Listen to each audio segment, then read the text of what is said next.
mga ka-cuties! Another day, another vlog. For today's video, magluluto tayo ng ginataang sitaw at kalabasa na may hipon. Arat na!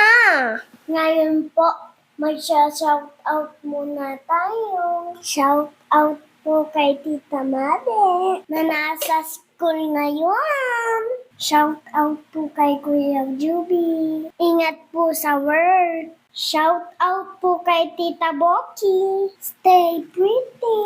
Shoutout din po kay Baby Anaya at sa mami niya. Shoutout din po kay Tita Kulot na nagbabalik alingdog. Keep running. Iyan, tumitibok-tibok na. Lagyan na natin ng asin, paminta, alamang. Ibalik na natin ang sitaw at hipon. Mekos-mekos lang. Linagyan ko lang ng green na sili para I love you.